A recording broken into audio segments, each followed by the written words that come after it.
નમસ્કાર, આપ જોઈ રહ્યા છો નિર્ભય ન્યૂઝ. મારી સાથે અત્યારે તમને સ્ક્રીન ઉપર પ્રવીણ રામ જોડાયા છે.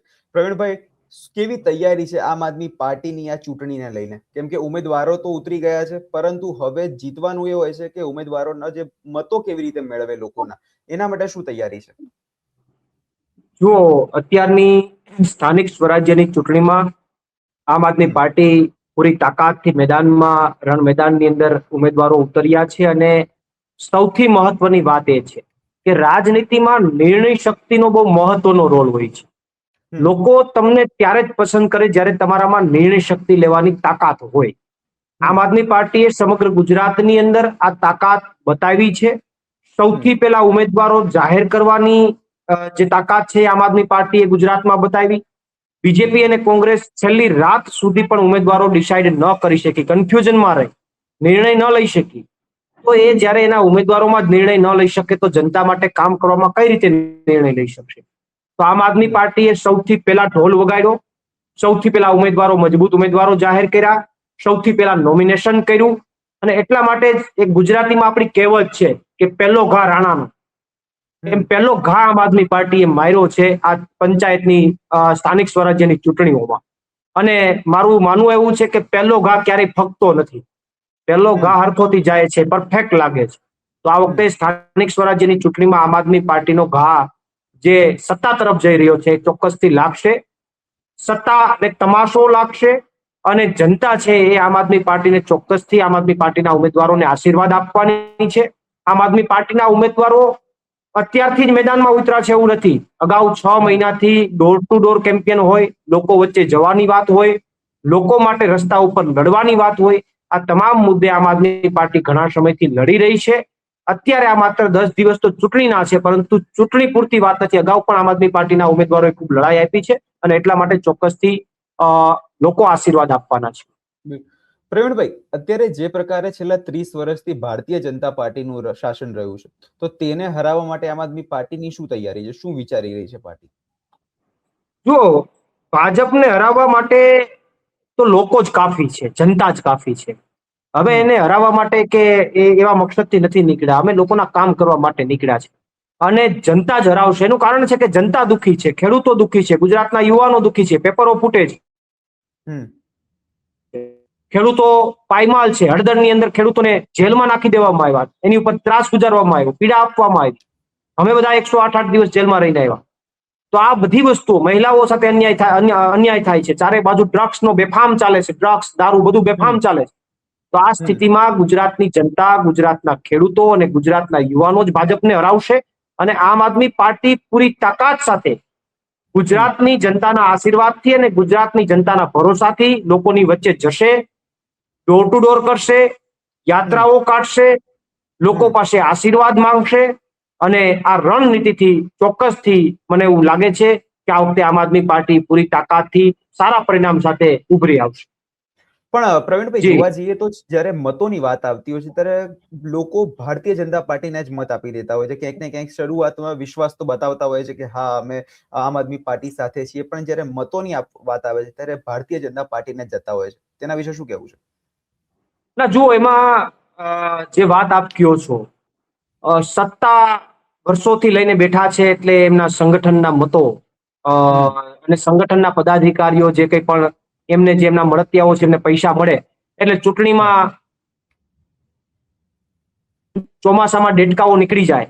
એમ અત્યારે ચૂંટણીઓ આવતા જેટલા પણ લોકો ભાજપથી લાભાર્થી હશે, ભાજપના લાભાર્થી હશે, ભાજપમાંથી કંઈક ફાયદો મળતો હશે, પૈસા મળતા હશે, કોન્ટ્રાક્ટ મળતો હશે, ક્યાંક બૂચ મારવાના પૈસા મળતા હશે, ક્યાંક મગફળી કૌભાંડના પૈસા મળતા હશે, તમામ લોકો, તમામ ભ્રષ્ટાચારીઓ અત્યારે માર્કેટમાં ઉતરશે.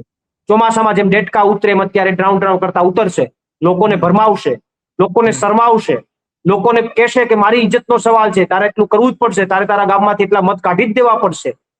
તો આ બધી સિક્વન્સના કારણે લોકો ક્યાંક એની વાતમાં આવી જાય, ભરમાઈ જાય અને એમને મતો આપી દેતા હોય છે. પણ હું ગુજરાતની જનતાને પણ આપના માધ્યમથી એક અપીલ કરવા માંગુ છું કે આવા લોકો જે અત્યારે ચૂંટણી સમયે એક્ટિવ થાય, તમારી પાસે મત માંગવા આવે, એની ઇજ્જતના સવાલની વાત કરે, એટલું કરવું પડશે એની વાત કરે, તો એમને સામે સવાલ પૂછજો કે એ સત્તા પક્ષમાંથી જેથી પ્રશ્ન હોય, જેથી ખેડૂતોને પ્રશ્ન હોય, જેથી ખેડૂતોને ભાવ ન મળતો હોય, જેથી ખેડૂતોને વીજળીનો પ્રશ્ન હોય, પાણીનો પ્રશ્ન હોય, સામાન્ય લોકોને પ્રશ્ન હોય, ગુજરાતના યુવાનોના પેપર ફૂટતા હોય, ત્યારે એ માણસ આપણને શું મદદ કરશે? એનો સવાલ પણ એને પૂછવાનો રહ્યો. અને ગુજરાતની જનતાને પણ કહું છું કે આવા ચોમાસામાં જેમ ડેટકા નીકળે એમ અત્યારે ડ્રાઉં ડ્રાઉં કરતા લોકો જે આવશે બીજેપી માટે મત માંગવા, એમની વાતોમાં ન આવતા, એમની ચર્ચાઓમાં ન આવતા, આ વખતે માત્ર શ્રાવણો ફેરવજો અને ગંદકી સાફ કરજો. પ્રવીણભાઈ, અત્યારે જે પ્રકારે જોવા જઈએ તો સુરત કદાચ જોવા જઈએ તો આમ આદમી પાર્ટીનો ગઢ કહેવાતો હોય છે. ઘણા બધા રાજકીય વિશ્લેષકોનું પણ માનવું છે કે સુરતમાં આમ આદમી પાર્ટી ખૂબ જ મજબૂત છે, ભાજપને હરાઈ શકે તેવી છે. તો એ વિષયમાં શું કહેશો? જુઓ, સુરત ની અંદર ગઈ વખતે મહાનગરપાલિકાની અંદર પણ આમ આદમી પાર્ટી વિપક્ષની અંદર એમણે એમનું સ્થાન ઉભું કર્યું હતું. અને ત્યારબાદ અમારા કોર્પોરેટરોએ સતત સક્રિય રહી અને લોકોનો વિશ્વાસ જીતો છે. ત્યારે આ વખતે સુરતની અંદર એક એવો માહોલ છે કે અમે મહાનગરપાલિકા બનાવવા જઈ રહ્યા છીએ. આમ આદમી પાર્ટીનો સમગ્ર ગુજરાતમાં પહેલા નંબરમાં ક્યાંય શરૂઆત થશે તો અમે મેયર બનાવવા જઈ રહ્યા છીએ. આ ચોક્કસથી અમને વિશ્વાસ છે. અને એટલા માટે વિશ્વાસ છે કે સુરતની અંદર લોકો જે ત્રાહિમામ થયા છે, સુરતની અંદર જે પરિસ્થિતિ ઊભી થઈ, વિકટ પરિસ્થિતિ ઊભી થઈ, એટલા માટે તો અમને વિપક્ષમાં બેસાડ્યા. અને વિપક્ષમાં જયારે અમે સતત લડત આપી છે ત્યારે આ વખતે સુરતની અંદર ખૂબ કાટેકી ટક્કર, અને એમાં પણ અમે વિશ્વાસ સાથે કહીએ છીએ કે અમારા આમ આદમી પાર્ટીના મેયર સુરત મહાનગરપાલિકાની અંદર બેસવાના છે. અને આવનારા સમયની અંદર સુરતના વિકાસ માટે, સુરતના લોકોના વિકાસ માટે આમ આદમી પાર્ટી પૂરી તાકાતથી ત્યાં કામ કરવાની છે. પ્રવીણભાઈ, જ્યારે આ ચૂંટણીનો સમય આવ્યો તે સમયે આપની પાર્ટી દ્વારા પણ ઘણા બધા આક્ષેપો લગાવવામાં આવ્યા હતા કે પોલીસ અને ભાજપનું ગઠબંધન થઈને નેતાઓને ફસાવવામાં આવી રહ્યા છે, કે ખોટા હેરાન કરી રહ્યા છે, આક્ષેપો લાગ્યા હતા. તે વિષયમાં શું કહેવું છે? જો એ તો અમે તો અમારી સાથે જે ઘટના બની એ લોકોની સામે ખુલ્લી પાડી છે. આ આક્ષેપો નથી. આક્ષેપ કોને કહેવાય? આક્ષેપ તો એને કહેવાય કે ભાઈ જેની અંદર કોઈ તથ્ય ન હોય અથવા લોકમુખે ક્યાંકથી વાત સાંભળવા મળી હોય અને આપણે એ મુદ્દાને લઈને આક્ષેપ કરીએ. પણ જે વસ્તુ નજર સમક્ષ જ દેખાતી હોય, જે સત્યતાની નજીક હોય, સત્ય જ હોય, સત્યતાની નજીક પણ નહીં. આખા ગુજરાતની અંદર 100 થી પણ વધારે આમ આદમી પાર્ટીના કાર્યકર્તાઓ ઉપર ફરિયાદો થાય, ખોટી રીતે ફરિયાદો થાય, ફેક ફરિયાદો થાય. આખા ગુજરાતની અંદર કોંગ્રેસના એક પણ વ્યક્તિ ઉપર ફરિયાદ ન થાય, ભાજપના એક પણ વ્યક્તિ ઉપર ફરિયાદ ન થાય, અને આમ આદમી પાર્ટીના 100 થી વધારે કાર્યકર્તાઓ ઉપર થોડાક જ સમયની અંદર ફરિયાદો થાય, તો એ તો જગ જાહેર વાત છે. એ તો છુપાવવાની વાત પણ નથી, જગ જાહેર વાત છે. અને આ જે કંઈ પણ ફરિયાદો કરવામાં આવી રહી છે એ ફરિયાદોનું માત્ર ને માત્ર મકસદ એટલું જ છે કે આ રીતે ફરિયાદો કરી એમના મોરલને તોડો, એમની ચૂંટણી વ્યવસ્થાને બ્રેક કરો, એમની સિસ્ટમને બ્રેક કરો, અને કોઈ પણ ભોગે જનતામાં અને આમ આદમી પાર્ટીના કાર્યકર્તાઓ અને એના ઉમેદવારોમાં ડર ઉભો કરો. આ આખી ભાજપ અને પોલીસના ગઠબંધનથી આખી વાત ચાલી રહી છે. પરંતુ એમાં આમ આદમી પાર્ટીના કાર્યકર્તાઓ કે ઉમેદવારો, મહત્વની વાત છે, મજાની વાત એ છે કે આમ આદમી પાર્ટીના કાર્યકર્તાઓ કે ઉમેદવારો ડગ્યા નથી, હિંમત હાર્યા નથી, લડે છે. પોલીસ ભલે પકડી જાય, ડર નથી. ધરપકડ ભલે થાય, ડર નથી. સતત ગ્રાઉન્ડ ઉપર ચોંટા છે, સતત ગ્રાઉન્ડ ઉપર લડ્યા કરે છે. અને એટલા જ માટે મને એવું લાગે છે કે જનતા આ વખતે વિશ્વાસ મૂકશે, કારણ કે જનતામાં એક વાત પ્રસ્થાપિત થઈ ગઈ છે કે આમ આદમી પાર્ટીના કાર્યકરોને શું કામ હેરાન કરવામાં આવે છે. તો આ વાતને લઈને જનતા, મને એવું લાગે છે કે આ વખતે આશીર્વાદ આપશે. પ્રવીણભાઈ, કાલે જ્યારે ગોપાલ ઇટાલિયા સુરત ગયા હતા અને સુરતમાં આમ આદમી પાર્ટીના જે નેતાઓ અને ભાજપના કાર્યકર્તાઓ વચ્ચે જે બબાલ થઈ, જે આમ આદમી પાર્ટીના ખેસ ઉપર પગ મારવામાં આવ્યો હતો, આ શું બતાવી રહ્યું છે અત્યારે? શું સ્થિતિ છે અત્યારે? એ ફ્રસ્ટ્રેશન બતાવી રહ્યું છે. આમ આદમી પાર્ટીના ખેસ ઉપર પગ મારો, એનાથી શું થવાનું? એનાથી શું પ્રસ્તાવ? એનાથી શું આમ આદમી પાર્ટી ખરાબ છે, પૂછડું છે, ઢીકણું છે એવું પ્રસ્થાપિત થશે? નહીં સાહેબ. આમ આદમી પાર્ટીના એટલો બધો તમને ગુસ્સો હોય આમ આદમી પાર્ટીઓ ઉપર, તો આવો ને ગ્રાઉન્ડ ઉપર રાજનીતિ કરીએ છીએ, રાજનીતિની વાતો કરો. તમે જનતા માટે શું કર્યું, અમે જનતા માટે શું કરવાના છે એની ચર્ચાઓ કરો. જનતા નક્કી કરશે. ખેસ ઉપર પગ મારવાથી 10 વોટ થોડા કોઈ આપી દેશે? એ તો તૂટશે મત. તો એ બધી કહેવાય ને કે જ્યારે માણસ ફ્રસ્ટ્રેશનમાં આવે ને ત્યારે ગમે તે કરે. એટલે ફ્રસ્ટ્રેશનમાં આ બધી ઘટનાઓ બની રહી છે, મારું આવું માનવું છે. અને અંતિમ સવાલ પ્રવીણભાઈ, તમારા મિત્ર હવે સુરેન્દ્રનગરથી ઉભા રહેવાના છે.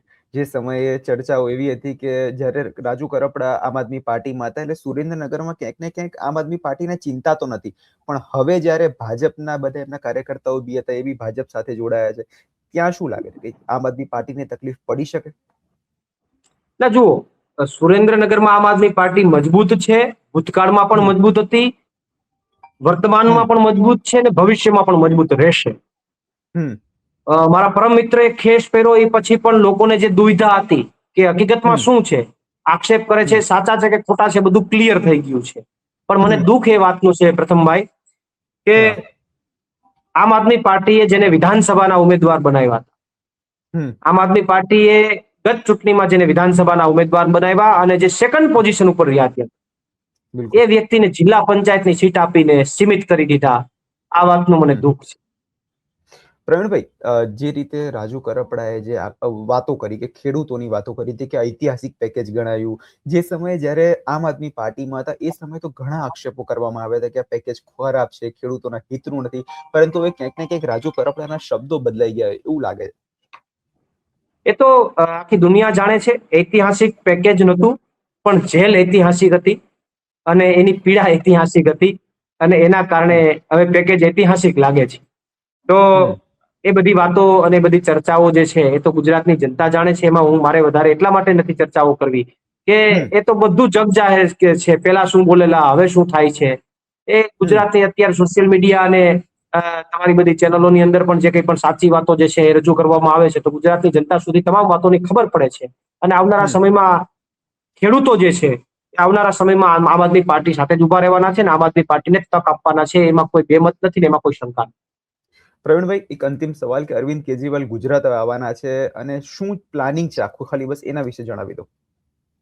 માનનીય અરવિંદજી ગુજરાતનો પ્રવાસ કરશે. માનનીય ભગવત માન પણ ગુજરાતના પ્રવાસે આવશે.